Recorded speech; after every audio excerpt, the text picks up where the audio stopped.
أعوذ بالله من الشيطان الرجيم بسم الله الرحمن الرحيم সংগ্রামী উপস্থিতি, আপনারা জানেন জুলাই বিপ্লবের অন্যতম আকাঙ্ক্ষা হলো বাংলাদেশের প্রতিটি ক্যাম্পাসে ক্যাম্পাসে ছাত্র সংসদ নির্বাচন অনুষ্ঠিত হওয়া।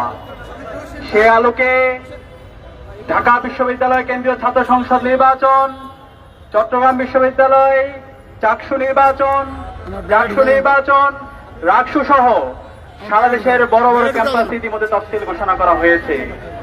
কিন্তু আমরা দেখতে পাচ্ছি এই ছাত্র সংসদ নির্বাচন তফসিল ঘোষণা করার পরে এই নির্বাচনকে বানচাল করার জন্য পতিত ফ্যাসিস্ট এবং তার দোসররা একই সাথে নব্য ফ্যাসিস্ট হতে যাওয়া একটি দল বিভিন্নভাবে ষড়যন্ত্র এবং চক্রান্ত করছে। আমি সারা দেশের মুক্তিকামী সংগ্রামী ছাত্র জনতাকে অনুরোধ করব, এই ষড়যন্ত্রকারীদের ষড়যন্ত্রকে নস্যাৎ করতে হবে। তাদের ব্যাপারে আমাদেরকে সতর্ক থাকতে হবে। তাদের সাথে আজকে যুক্ত হয়েছে কালচারাল ফ্যাসিস্টরা। গত 16 বছরে বাংলাদেশে যারা ফ্যাসিবাদ কায়েমে সহায়তা করেছিল, যারা আমাদের আলেম ওলামা হত্যাকে বৈধতা দিয়েছিল, যারা গুম, আইনাকর, নির্যাতন, নিষ্পেষণকে বৈধতা দিয়েছিল, যারা হাসিনার দালালি করেছিল, তারা আবার নতুন ভাবে ষড়যন্ত্র চক্রান্ত করছে। এই কালচারাল ফ্যাসিস্টদের বিরুদ্ধে, এই দিল্লির এজেন্টদের বিরুদ্ধে আমাদের ঐক্যবদ্ধভাবে প্রতিবাদ প্রতিরোধ জারি রাখতে হবে। প্রিয় উপস্থিতি, আপনারা জানেন এই ডাকসু নির্বাচন তফসিল ঘোষণার পর থেকে ঐক্যবদ্ধ শিক্ষার্থী জোট সবাইকে সাথে নিয়ে যে বৈচিত্র্যের মধ্যে ঐক্য বিনির্মাণ করেছে, সেটি দেখে আজকে নিশ্চিত পরাজয় দেখে বিভিন্নভাবে ঐক্যবদ্ধ শিক্ষার্থী জোটের বিরুদ্ধে ষড়যন্ত্র এবং চক্রান্ত করছে। আমাদের যারা নারী প্রার্থী আছে, সেই নারী প্রার্থীদের বিরুদ্ধে ক্রমাগত সাইবার বুলিং করছে, ক্রমাগত তাদের বিরুদ্ধে তারা বিষোদ্গার করছে।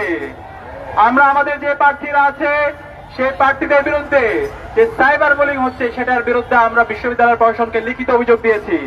আপনারা জানেন আমাদের প্রার্থী সাবিকুন নাহার তামান্নার ছবিকে কিভাবে বিকৃত করা হয়েছে, যে হিজাব মুভিয়ার মাধ্যমে গত 16 বছরে খুনি হাসিনা এবং তার দোসররা আমাদের নারীদের অধিকার ক্ষুণ্ণ করেছিল।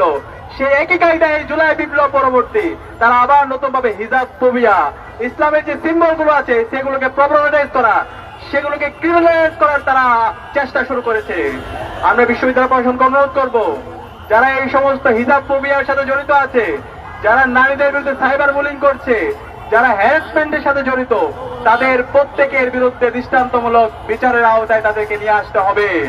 এবং একই সাথে আমরা দেখতে পাচ্ছি গতকালকে একজন নারী শিক্ষার্থীকে, ঢাকা বিশ্ববিদ্যালয়ের একজন শিক্ষার্থী, আমরা তাকে বলছি বিকৃত মস্তিষ্কের শিক্ষার্থী, সে যে শব্দ চয়ন করছে সেটার আমরা সাথে সাথে প্রতিবাদ জানিয়েছিলাম। আমরা বিশ্ববিদ্যালয় প্রশাসনকে লিখিত অভিযোগ দিয়েছি তার বিরুদ্ধে ব্যবস্থা নেওয়ার জন্য। কিন্তু আমরা দেখতে পাচ্ছি সে অপরাধীকে দায় মুক্তি দেওয়ার জন্য সে আগের কায়দায় শিবিরের উপর দায় দিয়ে দাও রাজনীতি শুরু হয়ে গিয়েছে। আমরা বলতে চাই এই দায় দিয়ে দেওয়ার রাজনীতি চলবে না। যে অপরাধী তাকে বিচারের আওতায় নিয়ে আসতে হবে। আমরা দেখতে পেয়েছি যে আলী হোসেনকে শিবির করে তারা চালিয়ে দিচ্ছে, দায় দিয়ে দিচ্ছে, সে আলী হোসেন ছাত্র দলের সাথে কানেক্টেড। ছাত্র দলের অসংখ্য প্রোগ্রাম তার ফেসবুক আইডিতে সে দিয়েছে।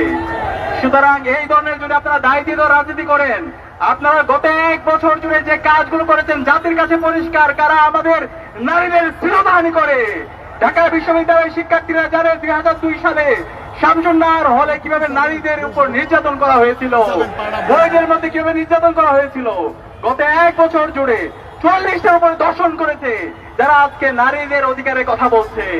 এভাবে আমরা প্রতিদিন পত্রিকার পাতা খুললে এই নারীদের শ্লীলতাহানি থেকে শুরু করে হ্যারাসমেন্ট থেকে শুরু করে সব কর্মকাণ্ডের সাথে আমরা তাদের জড়িত থাকার অভিযোগ খুঁজে পাই।